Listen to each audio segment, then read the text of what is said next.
Hi, thanks for tuning in to this One Cool Thing podcast on Canvas quizzes. So this video lesson is about how to add questions to a quiz. So this is probably after you've already named your quiz and you've gone through all the editing features of the when things are due, and I've done that in another podcast. So at this point, you would go to questions, and you can see I've already added some questions here because I want to show you the different types. But what you'll see when you're first starting is just these three options right here. So you have new question group, and find questions. So I would just ignore find questions. This is a question bank feature of Canvas that, quite frankly, I'm not all that impressed with. So for now, let's just ignore that. If you're just going to have a simple, maybe say 5 or 10 question quiz, you're probably just going to go to new question. Question groups, or say you have different categories and you can put questions within the categories and have it choose. I'll show you how to do that here at the end. So I'm going to go to new question, and you can see that I have a variety of different options. I could do multiple choice, true, false, fill in the blank, fill in multiple blanks, and so on. So I'm going to go through and show what some of these look like. A couple ones that I haven't done already. So text. So this could be, say you want to have a set of instructions before they begin the next few questions. This is just a straight text box, no question. You can have them upload a file. So maybe they've already done something. You can have them upload it. You can have just a straight essay question. What they'll get is a big text box that they can write in. And then formula question. This one's a little more complicated. I would recommend if you're a math teacher and you're interested in this, you can get the help with it, and it kind of walks you through how to do that. I don't really want to spend too much time in this particular lesson on how to do that. So I'm going to scroll all the way up here. So a multiple choice question. So one of the most common questions I get is, can I import questions from quizzes that I already have? And the short answer is no, you can't import all the questions right into the quiz. You, unfortunately, and it's very time consuming, have to copy and paste. And so what I did for this question is I found a question, I copied the whole thing here, and then I cut and pasted each question or each answer in the spaces below. So I have the question in the text box, which I could do all sorts of things with this rich text editor. Like I could add a picture, which I've often done. I could add links. I could add a video. You can add all sorts of different things into the question, or it could just be a simple question.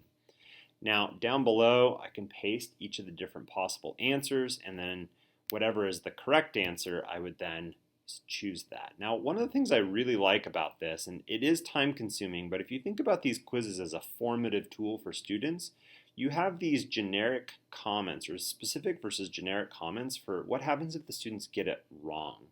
So if a student gets a question wrong, you can, so say this is actually the correct answer, select this, I can give them advice. So the question is, which of the following describes natural selection?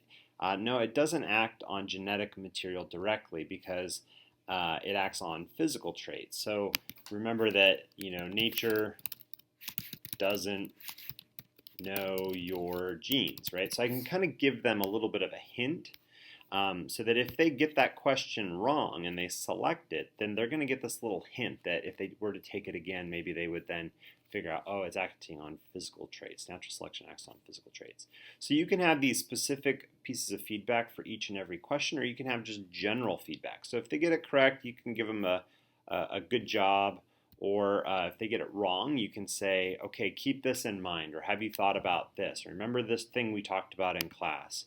You can also use that in maybe the general answer. So I like that you can give feedback for a question, which will really make it a learning experience for them, not just a gotcha.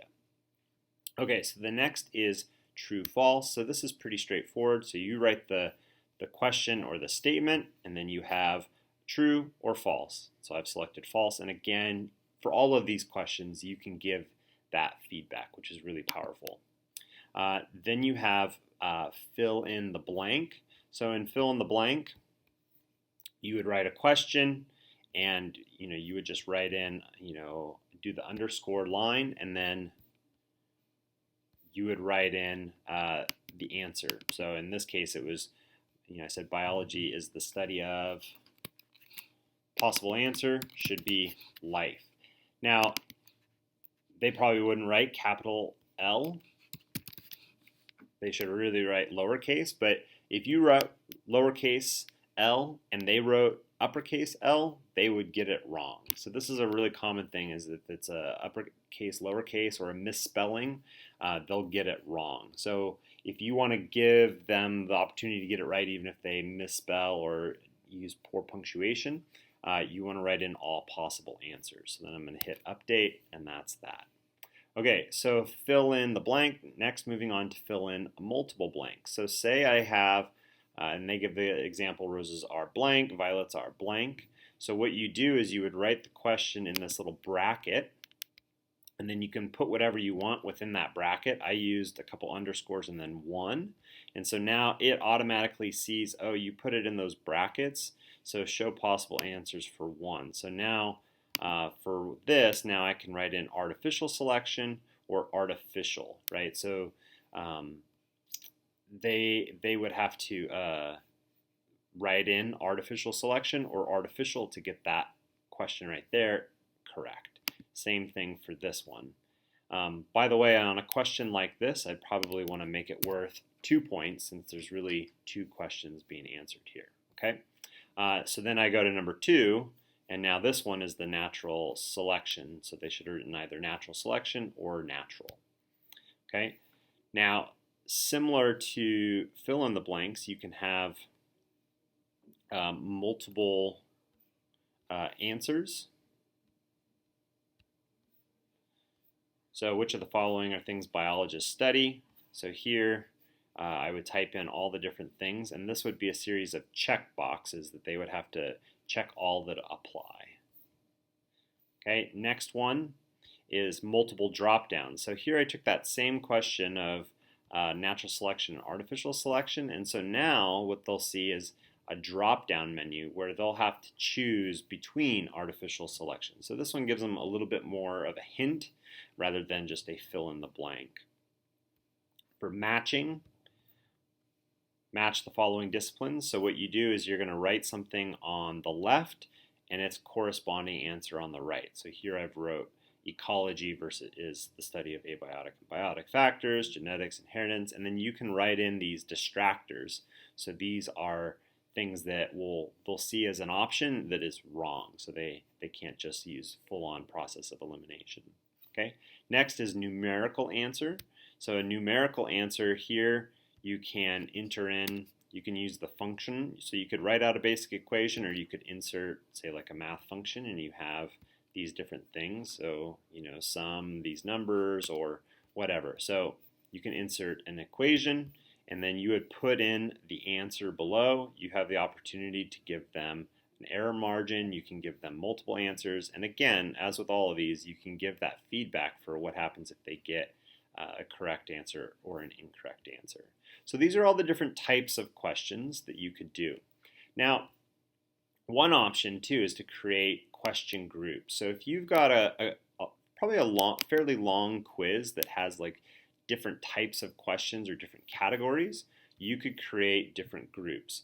So you would name the group, and then what you can do is, say you put 10 questions in it, you can tell them, oh, you only need to pick, tell Canvas to pick 5 random questions from those 10. So here I'll show you what this looks like. At the beginning of the year, in my class, I do a rookie quiz. So we do all these kind of beginning of the year things where they learn, kind of the basic operations of the class. And then before they can move on, I say, well, you got to pass the rookie quiz with an 80% or better. You can take it as many times as you want, but you got to pass the rookie quiz with a very high score. So I have these different categories, right? So I have a homework category, and I've told Canvas, pick 5 questions of these, however many these are. And then I have a Canvas-related topic.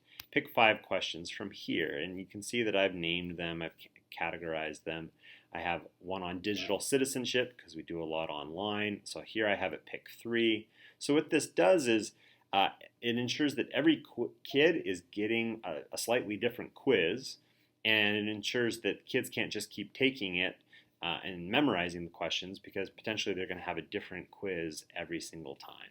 So this can really create a little variation in the process. Now, obviously, coming up with more questions than they're going to have to answer definitely does take work. In fact, all of this, quite frankly, does take work. But the benefit is, once you have created these quizzes, you have them into perpetuity, because you can import them each year. Now, once you have made your quiz and you want to preview it, you can click preview to make sure, okay, this looks good. So here's what the multiple choice question looks like. Here's the true false. Here's my fill in the blank. Here's my two fill in the blanks. Here's my checkbox one, my matching. Here's my multiple drop downs. So here I have that artificial versus natural selection one. Here I have the matching. So looks like I needed to edit this a little bit, but so ecology here, I would need to find the correct answer for that. And then here's my my numerical answer. I'd have to write in 2 to get that. And then when I'm done, they would hit submit. Okay, so that's a basic overview of the different question types that students could answer. Keep in mind that all of these questions, with the exception of multiple choice, are going to have to be graded by you. So once the quiz is done, you would have to go in through SpeedGrader and grade each and every one. If you do multiple choice, though, or even fill in the blank, I guess, where it automatically scores it, then as soon as the students are done, they're going to get a score and you don't have to do any of the grading. So in some cases, there's going to be work for you to do after. In some cases, you can save yourself some work. So I will do another podcast on some of the analytics of it. So once you have published a quiz, you'll have some of these features up here, related items. So I'll do a follow-up on that. All right. Thanks for watching. Talk to you later.